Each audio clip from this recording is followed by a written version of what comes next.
Welcome to the Daily Ride and welcome to the channel. Today I've got a story for you from the UK about a bicycle factory.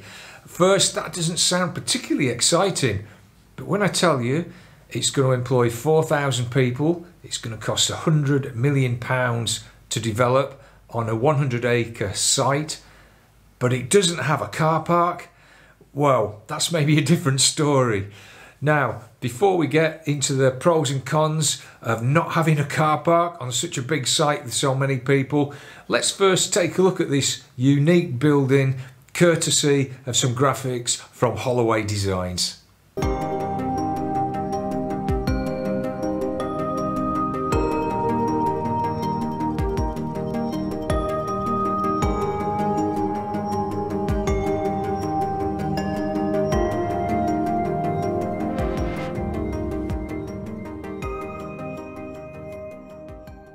Brompton currently manufacture all of their bicycles in London, but they're moving out to the countryside to Ashford in Kent, and they're doing this as part of an expansion plan and to better meet global demand and changing lifestyles.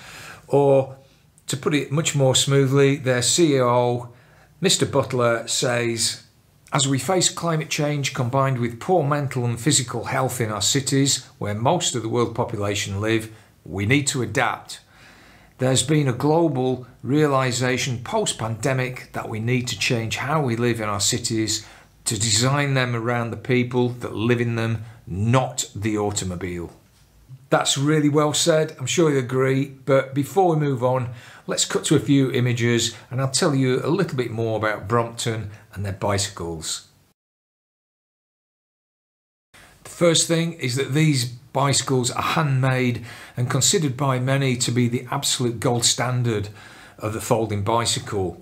One of the great things about these bikes is you can take them on just about any train or bus anywhere in the world without having to make any special arrangements. You can even pack them into a standard suitcase and take them on a flight. Brompton currently manufacture 100,000 bicycles, and their aim for this expansion is that they can go up to 200,000. I'm sure you'll agree, looking from some of the images from Holloway Designs, it looks absolutely marvellous. Lots of open space, there's lots of light. It's going to be a great facility. It's all going to, beg your pardon, going to include a museum, a cafe and a visitors centre. But I think the real question for everyone is, what about the parking? I have to say, this is a bit wild. And I'm a huge bike advocate, but to have a factory with no parking, it's interesting to say the least. It's really interesting. However, there are a few kind of caveats that make a little bit of sense in this regard. And firstly is the fact that there is going to be disabled parking, but that is the only parking as such. Now, I was concerned is what's going to happen. People really have no alternative. So yes, that is covered. What they're going to do is they're going to have 30 disabled parking bays, which look like they're going to actually be inside of the main building. Yeah, that makes total sense to me. I'm sure they've looked at how many disabled spots they need, but other than that, there really is no parking. So I can hear you asking, well, what about delivery drivers? What about couriers? Things like that. Yes, there will be drop-off points where people delivering packages and such like will have the facility for very short-term drop-offs. And of course, there'll be goods that can come in and goods that can go out. Additionally, you can come in a taxi to the facility as well. But I think for all intent and purposes, other than this small parking for the disabled, there really is no other parking. However, there is a proposed alternative, and that basically is to use an adjacent retail outlets car park Monday to Friday, because they're not very busy and it's not too far away.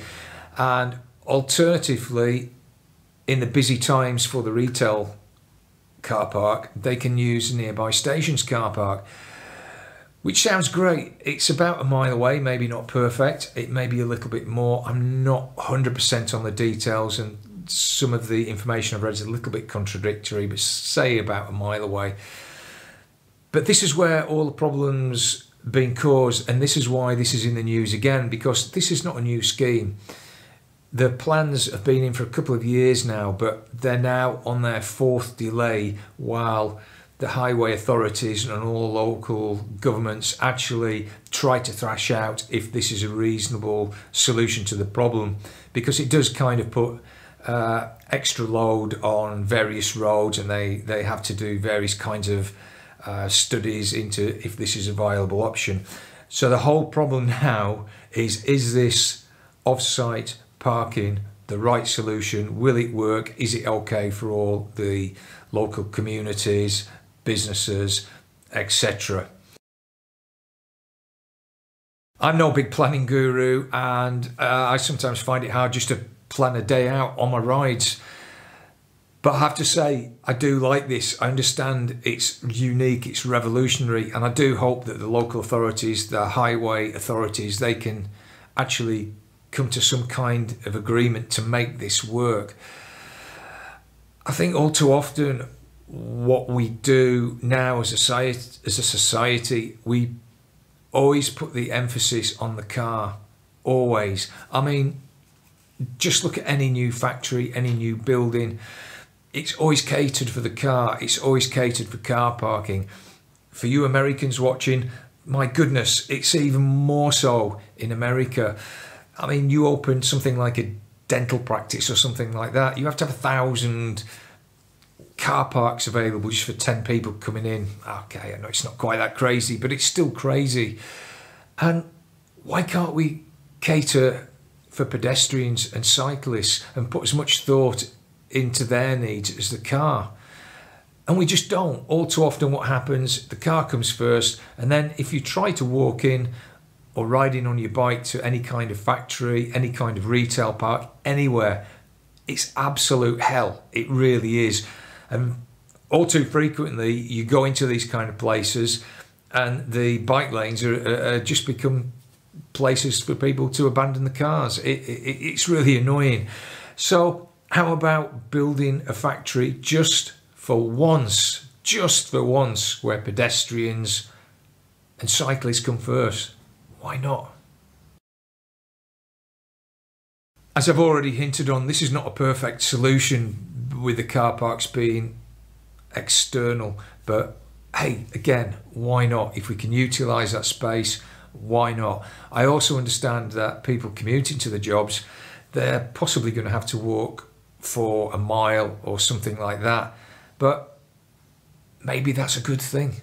All you people that don't get much exercise, if you think you're walking a mile to work and then a mile back to your car, over the course of 1 week, that's going to be about 150 minutes. Well, that is the magic number to actually get the kind of exercise that's going to give you a lot of protection against things like diabetes, cancer, coronary artery disease, stroke, depression. So maybe it will be a good thing for you. It'll actually get you out into the fresh air. So it's not necessarily a bad thing whatsoever. And I know there's going to be motorists here saying, well, yeah, you shouldn't be forced to walk to work and this is terrible. You should be able to park outside with your car by where you work at this factory. Fine. But nobody is forcing you to get a job at Brompton. You don't have to work for them. If you don't like it, don't apply for a job. Don't work there. You really don't have to. There'll be plenty of other places you can go. So Brompton are not forcing you to take a job. So I don't think that's an argument. I think what they're doing is really unique. It's really revolutionary. And it's something I hope we can all get behind and embrace. As for this factory and as for Brompton, I really commend the vision. They're doing something different for the future, and it's a great opportunity to break that cycle of reliance on the car and seek something better. I also think this is a great PR opportunity for Brompton. If there's going to be people cycling into work or leaving their car in this overspill car park and then coming in the last mile, why not provide them with a bike for anyone wanting to do that free of charge?